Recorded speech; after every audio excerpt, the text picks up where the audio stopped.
monitoring to see when we show up on Facebook. There's usually a bit of a delay. Mm-hmm.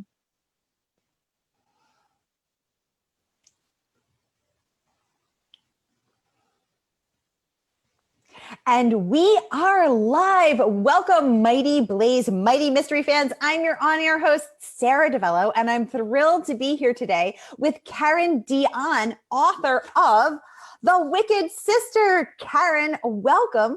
Tell us about your book. Hi, everyone. This is so exciting to be here. The Wicked Sister actually publishes today. So, if I seem to be floating, that's why. It's such an exciting moment when your book finally hits bookstores at last. So, The Wicked Sister, it's psychological suspense, and it's set in Michigan's Upper Peninsula, as my previous novel was.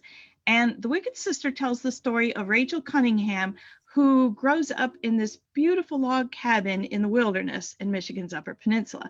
Just a totally over-the-top cabin. It's 2 stories. It has a copper roof, stained glass windows, Tiffany lamps, Navajo blankets, Oriental rugs. It was a former hunting lodge, and it's been in her family for generations. Her parents are wildlife biologists, and so she spends her days growing up trailing her mother in the woods. Her mother studies black bears. And Rachel feels such a strong connection to the natural world, and particularly to black bears, that even when she's an adult, she feels like she can talk to animals on kind of a deeper, almost a spiritual level. But the novel does not open with Rachel happily traipsing the woods after her mother. It opens with Rachel in a mental hospital, and she's been there for 15 years. Because she believes that she's responsible for the terrible shooting accident that took her parents' lives when she was 11. Oh my gosh. Wow. And so the story is basically like, her trying to figure out what really happened and, crawling back from that really dark place where the story begins. Oh, that is a dark place. Oh my gosh. Well, Karen, you have earned incredible praise for this. I have to share just a few. Publishers Weekly gave it a starred review and said Dionne paints a haunting portrait of a family hurtling toward the tragic destiny they can foresee but are powerless to stop. Wow, congratulations on a starred review from Publishers Weekly. Karen Slaughter, the amazing Karen Slaughter, raves, The Wicked Sister is massively thrilling and altogether unputdownable. I love that word. Dionne is proving to be one of the finest suspense writers working today. Oh my God, amazing. I know. Yeah. Liv Constantine says, a chilling portrait of a psychopath that will shock and fascinate you. Dionne is a master storyteller who has crafted a terrifying thriller that will haunt you long after the last page is read. Wendy Walker says, Karen Dionne is back with a dark, atmospheric, and chilling tale set in the deep woods of Michigan's Upper Peninsula. Beautifully written. The Wicked Sister moves seamlessly between past and present. No small thing to do multiple sightlines. Unraveling the truth between a family tragedy. Oh my gosh, I could go on and on because you have earned such incredible praise. Karen, tell us, what's the secret to writing a book that gets this kind of praise? What's your secrets? Well, The Marsh King's Daughter is actually, The Marsh King's Daughter, that's the book before The Wicked Sister, okay? Yes. So the two are similar. They're both set in the Upper Peninsula. The Marsh King's Daughter was my 4th published novel, but it's what we call in the industry my breakout book. It's the one that, just took my career to a whole new place. And what's different about that book is that I changed what I had been writing. We were talking about this a little bit before we went live. So I had been writing science-based thrillers similar to what Michael Crichton writes, and I had modest success. They were published by a major publisher, but in mass market paperback size, the littler books. Modest success. Then I started I actually woke up in the night with the first sentences of The Marsh King's Daughter fully formed in my head. Wow. And yeah, so, and that took my writing off in another direction. It took me into the area of psychological suspense. And I discovered in the process of writing The Marsh King's Daughter that that's what I should have been writing all along. It played to my strengths. And in order to tell the story, I had to try a lot of writing techniques that I had not used before. Like The Marsh King's Daughter is told in a past and present with a single character. The Wicked Sister is also told in past and present. Rachel, who I'm introduced in the present day, and then we have her mother telling her story in the past, which is interesting because the reader knows from the first page that the mother is dead. So, but so the story in the past, even though it's told in first person, walks the reader up to what happened. It answers those questions for the reader. So I think, what the big change for me in shifting genres or subgenres, if you want to call it that, from environmental thrillers to psychological suspense is what made all the difference in my writing career, because I found out, like I said, I was good at it. And so this is what I'm writing going forward. Oh my gosh, absolutely. I want to hear more about this. First, I just want to welcome all of our friends on Facebook. Welcome our mystery community, our mystery fam. Tell us where you're watching from today. We love to know where you're logging on from. And any questions you have for Karen, this is your time. This is what we love to do here at A Mighty Blaze, is give you access, unprecedented access to this incredible author. So ask her anything you like about her writing, her book, her process. And while just type them on the chat box, I'll get them right over to her. And while people are typing and thinking, Karen, tell us a little more about this switch. So you were writing environmental thrillers and now you're writing psychological thrillers. Could you just make sure we understand the difference between those two things? Yeah, and maybe this will help too. So when I was writing the environmental thrillers, I always started with the plot. Hopefully an interesting and engaging plot, but plot came first, and then I created characters that served the plot.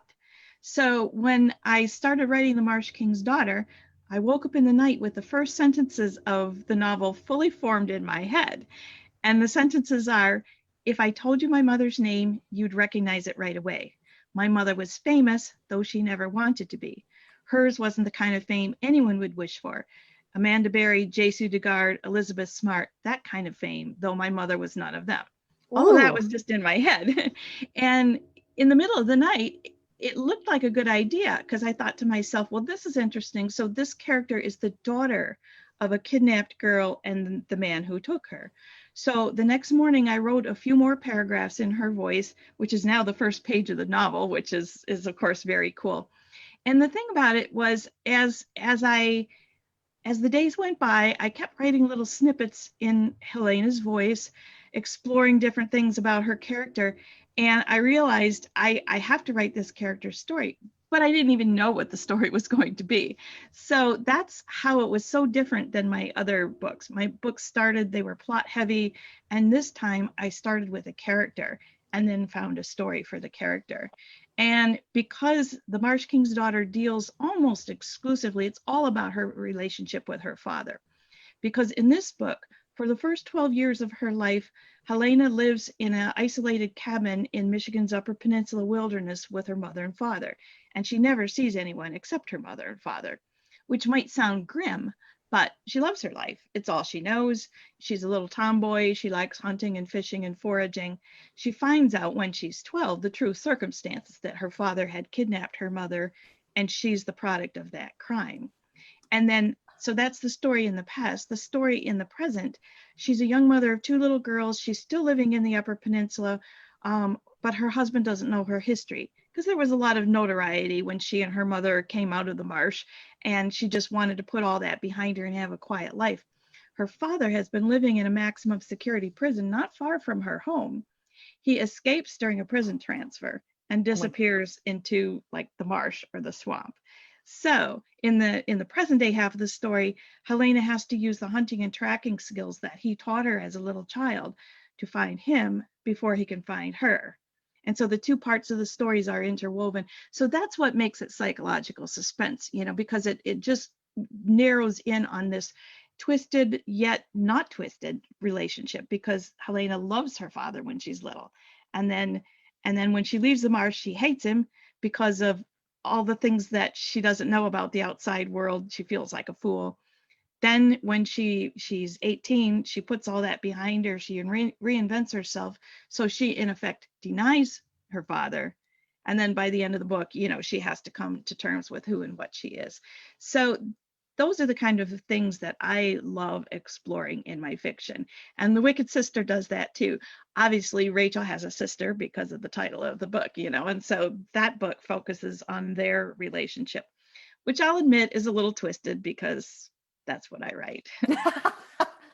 Oh my gosh. Wow. I'm still sitting here just spellbound at this intricately woven plot. And also, I mean, so many questions. And I know our audience has a lot of questions too. And I want to be sure to get to this. But well, I need to know so much about this. So first of all, when you were making the switch from the environmental thrillers to the psychological thrillers, you said, that you had intricately plotted them, that it was plot driven for the environmentals. Then you woke up in the middle of the night with the first lines of the book, which remain the first lines of the book. You wrote them down, then you got up the next morning and kept writing them. It sounds like that's a faith-led process. You went from plotting, which is sort of more of a scientific, to this, I mean, where do you think those words came from? Yeah, that's a real question, isn't it? It truly was inspired. And the thing is too, at the time I was looking for a backstory for a character for another novel I planned to write. So my subconscious was looking for a character who had a story to tell, right? And so that works on you while you're asleep. Yes. And then the other piece of this particular story that I didn't mention yet was, so I woke up in the night with a character, wrote a few paragraphs the next day. That morning, I almost gave the book an urban setting because I was thinking about the young women in Cleveland, Ohio, who were, hidden in plain sight for so long. Yes. But I thought, well, maybe that's a little obvious. So I set the book where I did, in a cabin on a ridge surrounded by marsh or swamp in Michigan's Upper Peninsula. And the reason I set the book there is because I lived there. My husband and I lived for 30 years in Michigan's Upper Peninsula, beginning in the 1970s when we homesteaded on a little piece of property. So we didn't live entirely off the grid like Helena's family does, but I drew heavily on my own experience when I wrote the book. Mm. But back to the idea process. So when it came time to come up with a story for this character, what was going to happen to her in the book, I had no idea. I got my childhood books of fairy tales off the shelf, and I started paging through them to see if there was a fairy tale that I could use to structure the story. And the reason I did that was because I was familiar with a few novels, in particular, Eowyn Ivy's The Snow Child. Beautiful book, set in 1920s Alaska, parallels the fairy tale, The Snow Child. I highly recommend it. And so when I found the fairy tale, The Marsh King's Daughter, the parallels were just astonishing. So I knew that I had found, this special story that I wanted to tell. Wow. I don't think I knew that there were marshes in Michigan. I think of that as a Louisiana, Florida, southern, swampy Right. kind of thing. I've never been to Michigan, but I didn't realize there were marshes and swampland up Wetlands. there. Yes, we'd probably call it wetlands. I Wetlands. ended up calling it marsh because the Marsh King's Daughter fairy tale. I would probably, in my own language, call it a swamp. But yeah, they're all over the earth. Yeah. Mm. And so as I was writing the Marsh King's Daughter, when I wrote the first chapter, I was very far outside my comfort zone. I was trying a kind of writing that I had never tried before. Didn't entirely know where the story was going. I really wasn't sure if it was even going to be a thriller because I just wanted to tell this character's story. It intrigued me. Mm. So I wrote the first chapter. I tried a lot of writing techniques that I had never used before, like directly addressing the reader. If I told you my mother's name, you'd recognize it right away. I'd never written like that before. And other things too. So I sent the chapter off to my agent, not sure if it was even on point. And of course, he liked it, but he told me very much later, it was so good, he didn't think I had written it. Oh my, oh Which my I gosh. just love because it just shows what a big step up the writing was for me, and yet at the same time, the lesson that I take away from that is, had I just stuck with writing environmental thrillers, which were maybe easier or simpler to write, I wouldn't have known what I was capable of doing. So that's my big piece of advice to writers is if you're not having those results that you want, like maybe you're querying an agent and you're not getting through, or, you've written a few books and you're with a smaller publisher and you'd like to step up to a bigger publisher, don't be afraid to change what you're doing, because just because you start writing in a particular subgenre doesn't mean that that's where your strengths lie. Wow, that is fascinating. That is such an interesting perspective. And I love the idea of just trying new things and being resourceful and switching it up. Yeah. That is, and through this process, you have found and flourished in where you were clearly meant to be, which is Yeah. amazing. So I have to know, do you keep a notebook beside your bed now? Do you have more divine ideas flowing? I'm too lazy to do that, but I do get up in the middle of the night and write things down if I have to. Yes. So the ideas still keep coming. Yeah, they do. They do. Wow. I actually, you had said that you had gone to bed thinking about trying to create this character for your other book, Mm. and that your subconscious was working on it. And that is so fascinating to me.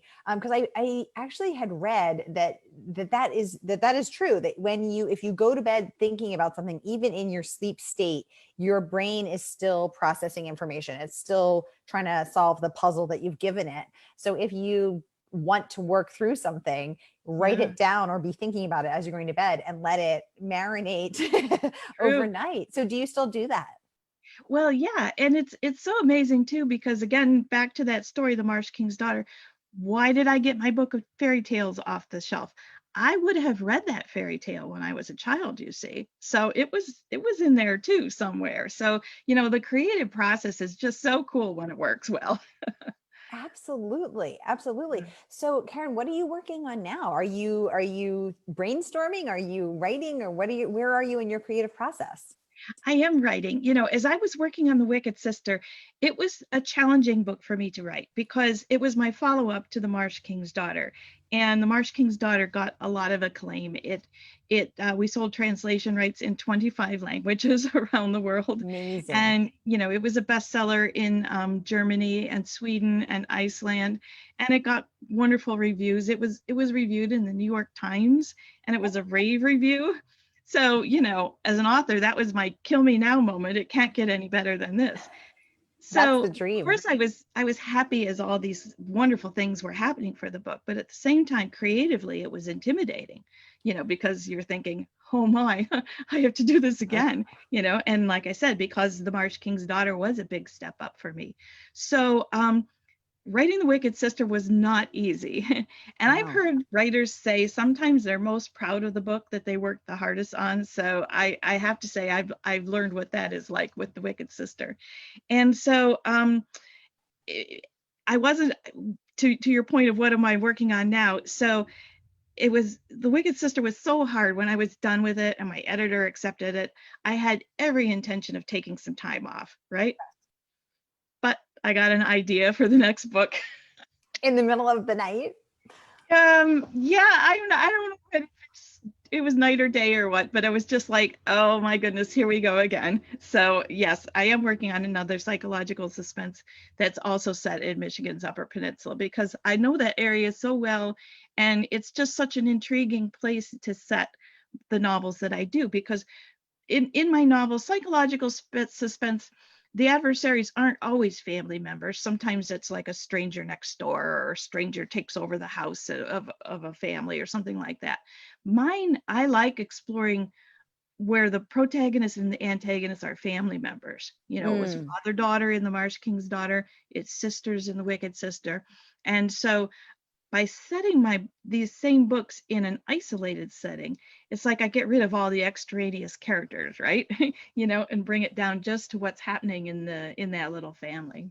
Oh, that's so interesting. And plus, it's something we can all relate to because we all have families, whatever they may look like. There's always intra-family politics and dynamics, et cetera. So, and we're getting thumbs up from the audience on that. Yes, for sure. And so that's such a fascinating thing. And also, there's something so interesting and sort of exotic about this marshland that I think, many of us have not been to. So that's really, really cool.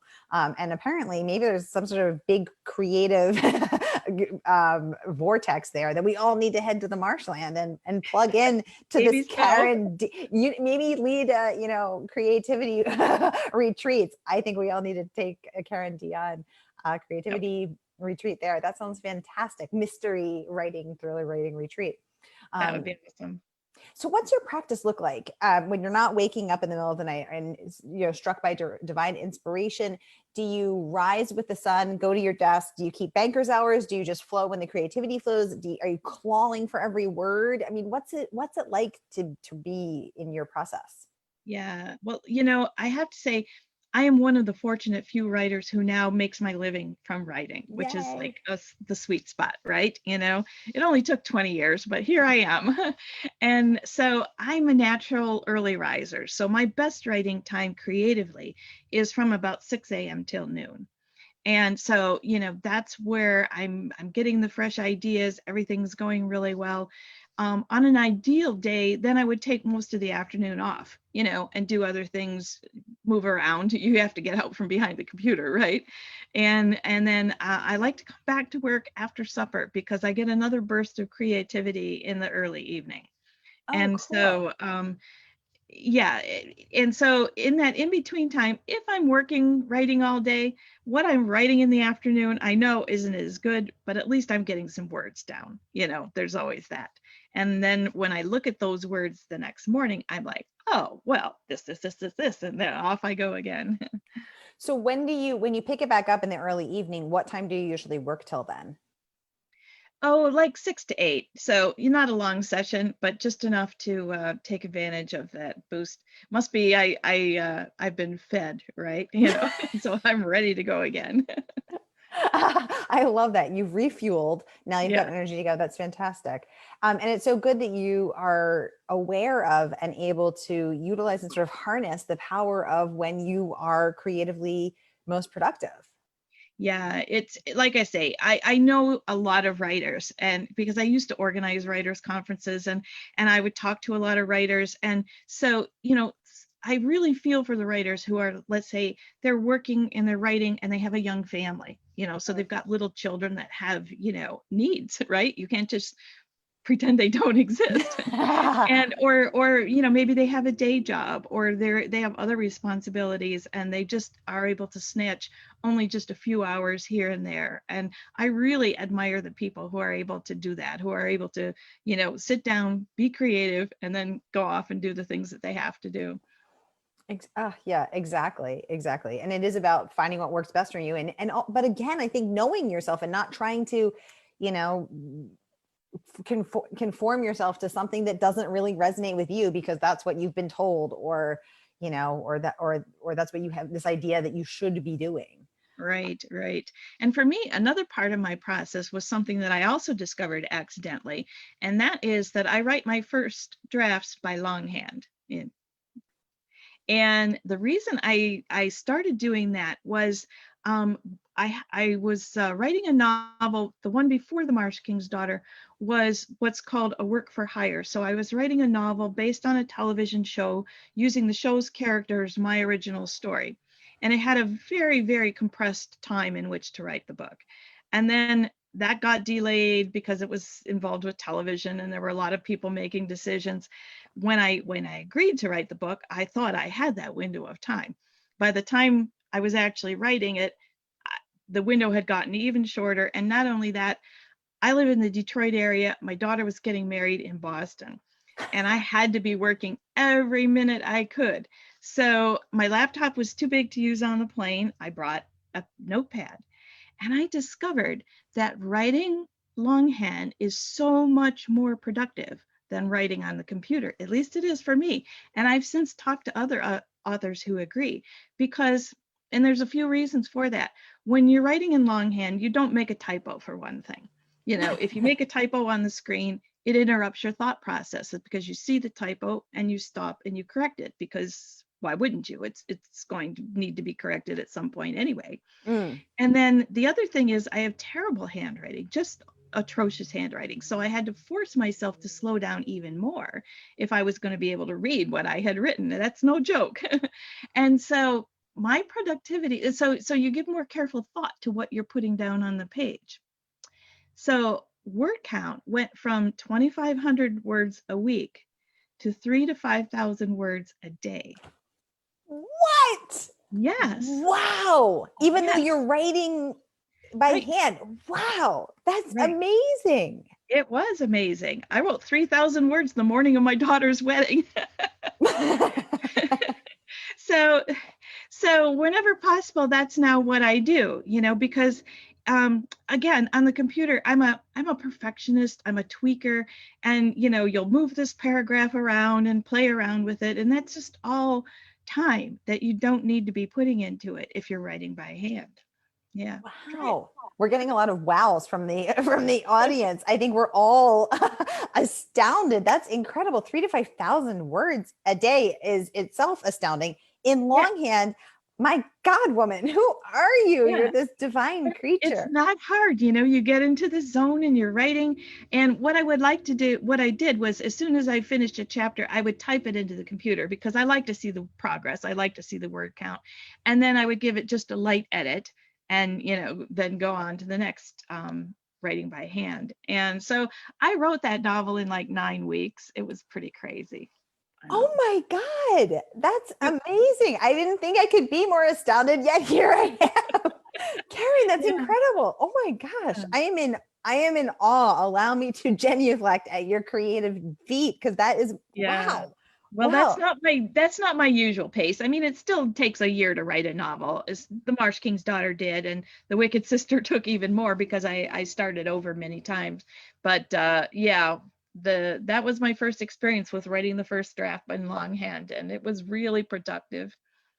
Actually, I have two friends who write by longhand, both men. I thought they were crazy. Now I think maybe they're onto something, but actually retired NYPD detective Jason Allison, who's querying his first thriller, wrote it by longhand. And my friend Brian Larrabee also wrote his, not a mystery, but his generational saga, multi-generational saga, historical fiction, wrote his. So you guys must be onto something because clearly it's working for you. That's amazing. Oh my Yeah. gosh. So those Uh, accidental discoveries, they're really good. they Yeah. are really good. So Mhm. Karen, what's one thing you want us to take from your book, The Wicked Sister, when we read it? What's one thing you want readers to really take from that book? Yeah. So there are some heavy themes in the book, but Yeah. I want people to think. So for instance, Rachel, the main character, she believes that she accidentally shot and killed her mother when she was a child. Whew. And that was inspired by a real life account I read about a toddler who was sitting behind his mother in a car, in his car seat. He's a toddler, right? And he finds a loaded handgun in his mother's purse and shoots and kills her. Oh Yeah, God. I know. It just This pulls is your why heart I'm out. against guns. Yes. Oh, And so, you know, at some point that just always stuck with me. And, at some point that little boy is going to know what he did. He's going to find out. And then how would that change, your perception of yourself? That's a part of your history, who right. you are, that you weren't aware of for a long time, and the terrible guilt that you would feel. So that's one half that I wanted to explore with Rachel. And then the other half of the book is told from the perspective of her mother. And I mentioned that Rachel has a sister. Well, Rachel's sister is quite damaged. She's Yeah. she's not a good little girl. She's a very difficult child. And that was inspired again by something from real life. A family that we knew years ago adopted 3 siblings. And the 2 younger children did really well in the new environment, but the older child just did not. He was difficult to handle. He was violent towards his little brother and sister. Hmm. Eventually, after trying everything, they had to put him in an institution when he was Hmm. about 12. And again, the tragedy of that just struck a chord with me, because how do you reach that point? How do you know that you can't do anything more for the child, and the best thing for the child and the family is to put him in an institution, where he can get help but is also removed from the family circle. Yeah. And so that's the situation that Jenny, Rachel's mother, has to face in the other half of The Wicked Sister. So what I want people to take away from that, I guess, is to, think about what it is like for someone that is struggling with a difficult child. Let's say, maybe you're at the store and you see a child throwing a temper tantrum on the floor. Stop and think that maybe this child has got some issues that you're not aware of. It's not necessarily an example of bad parenting. Maybe that parent is doing everything they can for that child, and this is the best that they get, you know. So that's the kind of thing that I want people to take away from The Wicked Sister. Just think about your own relationships with your sisters, and of course, hopefully it's an entertaining story in the meanwhile. Well, as a woman with two sisters, that definitely resonates. Clearly, I'm the good one. But no, they're Are all you the good. middle sister by any chance? I'm the oldest sister. Oh, okay. That's why I In the think I'm the middle. best. No, but I think we can all relate to that. So that's amazing. Um, Karen, who's the one reader you're dying to meet? Who do you look up to? Who do you admire? Whose writing do you think is fantastic? Oh, I would like to meet Eowyn Ivy. I would like to meet, and this might sound a little funny, but when I read for pleasure, I read outside my genre. Ooh. I read a lot in my genre, and of course I enjoy those books. But just if I'm going to pull a book off the shelf, it's going to be like a National Book Award winner or Booker Prize winner nominee, because I want to read really beautiful writing, really good quality writing. And I find it inspiring. So I guess I'd like to meet Colson Whitehead. I Oh, don't know if Colson that'll ever Whitehead. happen. Oh my Mhm. gosh. Yes. Winning that second, Yes. my God, that man is a Yeah. genius. Yes, Pulitzer, right? absolutely. It was a Pulitzer, I Yeah. believe. Yeah. Two. I know. I know. Incredible. I didn't Hmm. even know it was possible to win two. Yeah. Um, yeah, So that I think that's a really, really good choice. And I love that he's tackling such incredibly difficult, painful topics. that's right. That's right. Um, Talk about making people think. Yeah. yeah. What was your favorite childhood book? Oh, I loved the Boxcar Children. Oh, I That's don't know that probably one. before your time, but that was about a family that the kids were orphans. There were maybe 6 kids, and they found an old boxcar in the woods. And rather than be split up in an orphanage or whatever was facing them, they managed on their own in the woods. Learned how to build fires and I don't know what all, but that's what really appealed to me. And I think it's so funny because, that's sort of the life that I lived when my husband and I homesteaded in the Upper Peninsula. And it's sort of the books I'm writing now, set in the forest or the woods. So those early books can really have an effect on us, can't they? Absolutely. Absolutely. Oh my gosh. Well, Karen, this has been amazing to chat with you. We are so happy to celebrate your brand new, gorgeous book, The Wicked Sister, out today. Everyone, my partner in crime is posting the link to our special partnership with bookshop.org so you can support independent bookstores and get Karen's gorgeous new book. So be sure to pick up your copy now. Karen, you are amazing, and thank you for sharing your process. Thank you for sharing your wisdom and all that you've learned along the way. This has been such an enriching, illuminating, heart-filling experience to chat with you today. And congratulations on this book. I hope that we will see you back right here at A Mighty Blaze with the next one. Thank you so much for having me. And I hope people who come away from this interview feeling inspired. Just if you're a writer, go for it. I And if you're a love reader, it. enjoy the book. Yay! We absolutely love that. We're getting hearts up from the audience. Thank you, everyone, for joining us. Thank you, Kelly, for the hearts. And have a great day, everybody. We'll see you right here back on A Mighty Blaze, Mighty Mysteries next time. Have a great day.